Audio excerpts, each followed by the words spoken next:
asalaamaaleykum wa rahmatullahi wa barakaatu mbokk yi na ngeen def ñu ngi leen di nuyu bu baax di leen ziyaara mbaa yéen a ngi ci jàmm alhamdulilah di la fàttali ne yaa ngi sa canal Daraman mobile ngeen fi am seen astuce yu am solo yi tey nag ñu bëgg a ñëw ci benn astuce boo xam ni wala plusieurs astuces yoo xam ni yu am solo lañ ci Facebook xanaa su fekkee ba nga comprendre dëgg tuto bi à la fin da ngay topp vidéo bi biñ ko tàmbalee ba niñ koy jeexale nga concentré wu soo paree di nga décortiquer ay secret ak ay mbóot yu am solo ci biir Facebook yoo xam ne xëy na xamoo ko woon boo ko xamee aussi mu fàttali la ko pour nga mën koo gën a bàyyi xel. kon dañuy dem directement Facebook boo duggee Facebook mi ngi nii. léegi boo duggee Facebook 3 traits yële ca kaw yii nii mooy fi ma teg souris bi nii fii 3 traits yi ngay appuyer boo cliquer 3 traits yi daf lay génneel benn menu bi mu lay génneel moom ngay topp da ngay défiler ba agsi ci paramètre baa ngi nii.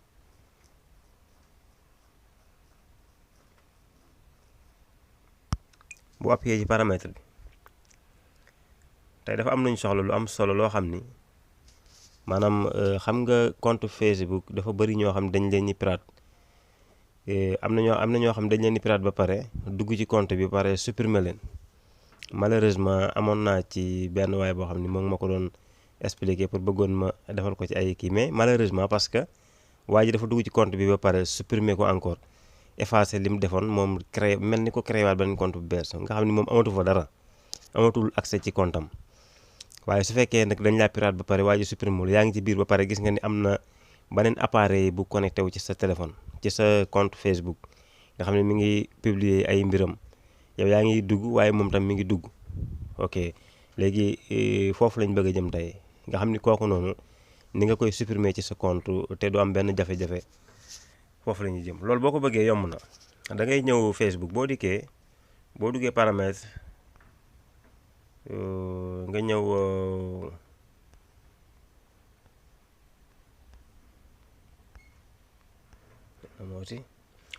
nga ñëw fii sécurité et connexion jii nii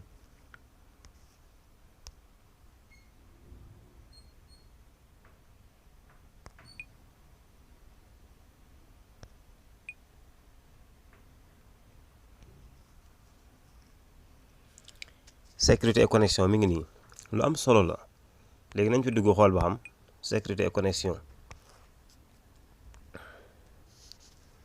sécurité et connexion boo duggee lii la lay indil daf lay wax choisir des amis à contacter si vous ne pouvez plus accéder à votre compte maanaam tànnal ñi nga xam ne si 3 wala 5 yoo xam ne si da ngay enregistrer seen adresse nga xam saa boo demee ba mënatoo accéder ci sa compte nga contacter leen ñu dimbali la pour nga mën a dugg. mais li ñu tax a jóg mooy bii nii fii vos connexions ji nii vos connexions gis nga vos connexions ji su fekkee benn waaye dafa la pirate dugg ci sa biir compte di fa am yeneen yu mu fay publier maanaam pirate na la daal dugg na sa compte fii nga koy gisee fii lii mooy appareil actif bi fii nga koy gisee fii léegi comme lii suma appareil la quoi waaye su fekkee beneen appareil la da nga koy gis ni ci suuf appareil yi dañuy tegloo day def fii benn def fii beneen ak nombre d'appareils yi nu mu toll rek da koy def ay liste fii nii waaye bii sama appareil la su fekkoon nag waa ji la da ngay bës ne ci tomb bi soo bësee ci tomb bi mu wax la ni la waa ji connecté wu ci sa appareil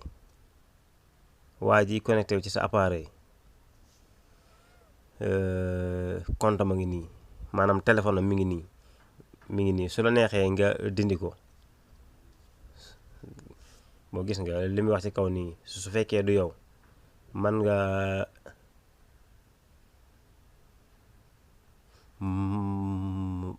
ngaa topp ay quelques étapes rek pour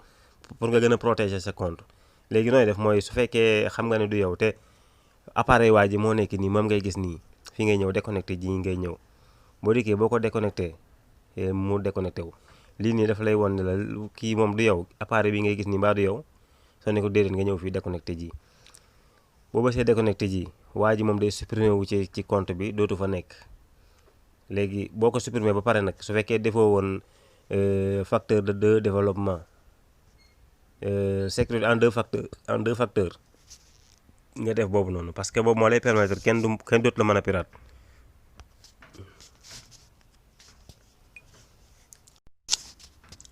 léegi boo paree fii boo paree ci connexion et sécurité ji maanaam sécurité et connexion ji nii boo fi paree mën nga ñëw fii mën nga ñëw ci confidentialité ji nii confidentialité ay réglage moo fi nekk yoo xam ni képp koo xam ni yaa ngi yëngatu ci Facebook bon war nga ko mën a xam quoi confidentialité. léegi premier pas bi daf lay njëkk a wax ni la li ngay publier waat ñan nga bëgg ñu gis ko fi nga koy régler bu la neexee say ami dong ñoo koy gis bu la neexee tout le monde ñoo koy gis képp ku ne ci Facebook dina ko gis bu la neexee yow dong yaa koy gis waaye loolu ma foog naa koy publier da nga bëgg ñëpp gis ko je pense que loolu noonu lay demee quoi. léegi limité qui peut voir les anciennes publications maanaam yamaleel ñi nga xam ne si ñoo mën a gis sa publication yu yàgg ya loolu tamit foog naa loo publier moom dootoo bañ ko gis. Qui peut voir les personnes page et liste vous suivez waaw bii tamit bii kan moo mën a maanaam choisiral tànnal ñi nga xam ne si man fii maa ngi ko def public mais normalement fii laa bëggoon décider wala ba anamati sax choisir les personnes voilà fii ba ami sauvegarder wala afficher dama juum afficher la liste suivante léegi bu defee afficher la liste suivante man fii laa décidé woon quoi parce que loolu amalul ñeneen ñi solo mooy tànnal ñi war a gis ñi maanaam nit ñi nga xam ne yow yaa ngi leen di suivre ci Facebook ak page yi ak liste yi nga xam ne si daal yow yaa ngi koy suivre say activité daal yi nga xam ñi nga xam neex na leen yaa ngi leen di topp tànnal ñen ñoo ko mën a gis loolu concerné wul ñëpp yow rek la concerné loolu kon man damaa def moi uniquement man rek maa koy gis. bi ci topp mu defal la choisir mu defal la qui peut voir vos story qui peut voir vos story loolu moom mën nga def public parce que loolu tam publication la rek story yi ñu dugal noonu comme ça le statut ci WhatsApp publication la bëgg nga ñëpp gis ko. beneen bi mu defal la qui peut envoyer les invitations à devenir ami qui peut vous envoyer lii sax mën nga def tout le monde parce que sinon soo bëggul tout le monde ji tamit tout le monde moo fi am ak amis et leurs amis maanaam par exemple soo coché bii maanaam képp ku nekk sa xarit ci Facebook képp ku nekk xaritam maanaam ku ne sa xarit ak ku nekk xaritam rek ñoo lay mën a envoyer demande pour nga nekk seen xarit waaye su fekkee tout le monde jëlee ñu ngi ko bàyyi képp ku la gis rek mën na ko envoyer.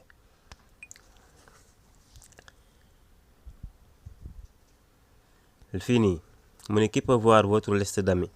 maanaam tànnal ñi nga xam ne si sa liste xarit ñoom dinañ ko mën a gis. léegi fii tamit yow bu la neexee nga def moi unique parce que concerné wul ñëpp ay diw nangami amee la am yooyu noonu amul solo quoi léegi ak nombre d'amis yi nga am nu mu toll rek bu la neexee boo coché fii nii nga ñëw fii ci moi unique jii nii nga xam ne yow rek yaa koy gis man fii laa choisir yeneen yaa ngi nii ne comme neex nga choisir yeneen mais man fii laa choisir quoi moi unique nga xam ne yow rek yaa koy gis.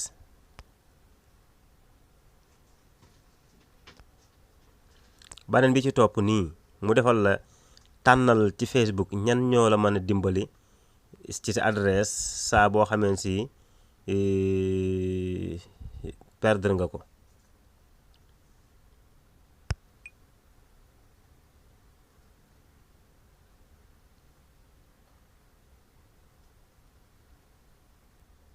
non dama juum maanaam tànnal ba ñan ñoo la mën a kii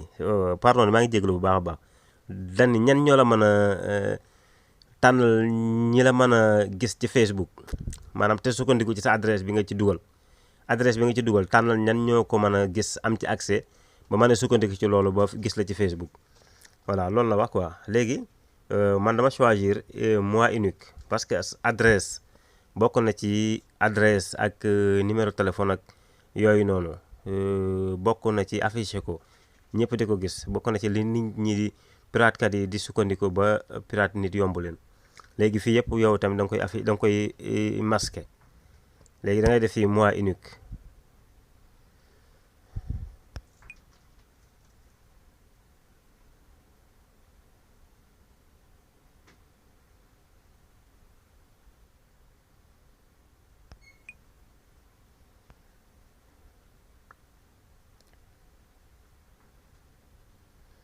mu dikkaat fii tamit mu ni tànnal ñan ñoo la mën a gis te sukkandiku ci sa numéro téléphone bi nga xam ne si moom nga def ci Facebook. fii tamit yow bu la neexee nga làq ko bu la neexee boo dikkee fi nga def mois unique man mois unique laa def dama ko nëbbu def mois unique parce que sama numéro téléphone amalul solo ñeneen ñi nga xam ne si soxlawuñ ko képp ku ko soxla xam nga nooy def ba laaj ma ko man tamit su ma soxlaa si numéro xam naa nooy def ba laaj ko comme ñoo ngi gisante waaye publiquement wóorul quoi léegi moo tax mois unique laa koy def sur Facebook. dina la yombalal ba nga xam ne si piratekat yi dinañ xaw a mucc ci yow quoi plus yeneen sécurité yi nga xam ne si yaa ngi koy fournir. beneen bi mu ni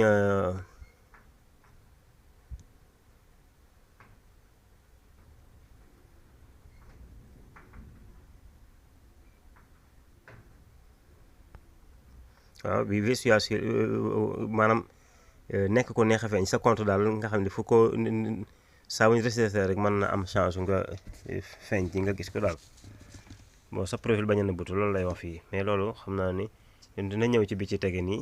qui peut voir votre date de naissance ak kan moo mën a gis sa date de naissance xam nga Facebook tamit day laaj information yi muy laaj yëpp mën nañ koo nëbb te nëbb ko foog naa moo gën a dal xel léegi da ngay dikk fii nii boo dikkee fii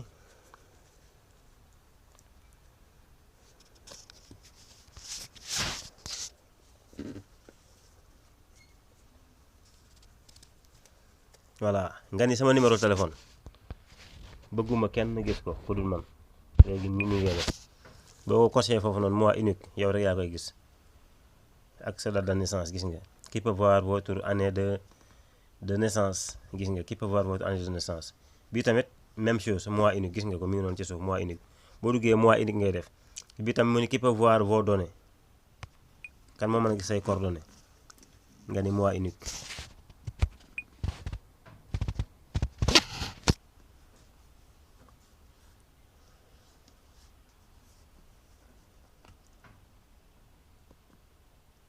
gis nga mais mois unique moom it man dong parce que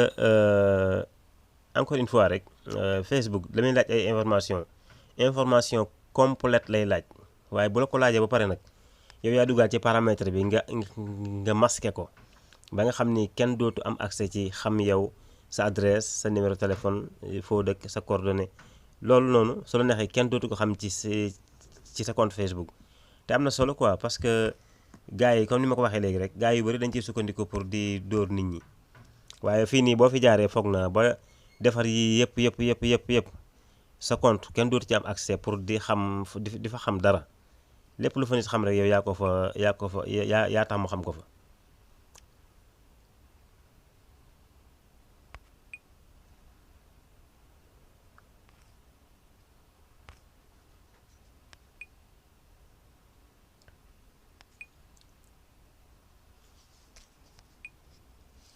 bon léegi xam naa dañuy yemale foofu vidéo bi bala moo gën a gudd parce que desaat na yeneen secret yeneen kii yoo xam ne si ñiy publier ci sa journal te doo leen yëg ak ñiy dugg sa journal ak ñi nga xam ne dañ lay partager menn mbir rek yooyu yëpp desaat na quoi nga xam ne beneen vidéo bi noonu boobu la ñu fas yéene indi nga xam ne kenn dootu mën a partager ci sa journal loo xam ne si neexu la waaye kenn du fa mën a partager dara daal yow rek yaa fi mën a partager parce que benn waaye day jékki-jékki rek toog partager ci sa journal loo xam ne si ñi comprendrewul dañuy jékki-jékki rek gis ko ci sa sa compte ñu yaakaar ne yow yaa ko kii même suñu bàyyi xel sax xam ni partage la mais am na ñoo xam ne xëy na duñu bàyyi xel yooyu noonu dañuy gis loolu rek ci sa compte yaakaar ne yow la. kon fii lañu yemale vidéo bi ba beneen yoon incha allah di la ñaan nag encore une fois yow mi nga xam ni abonné goo nga bës bouton s'abonner bu rouge bi ci suuf vidéo bi bu ko defee nga bokk ci chaîne bi nga xam ni bépp vidéo bu ñu defaat rek di nga ci jot. après su fekkee neex na la nga bës sem bi bu dee jàpp nga ni amoon na la tuuti solo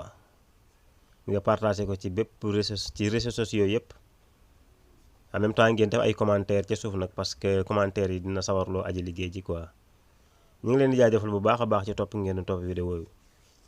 asalaamaaleykum wa rahmatullahi wa barakaatu.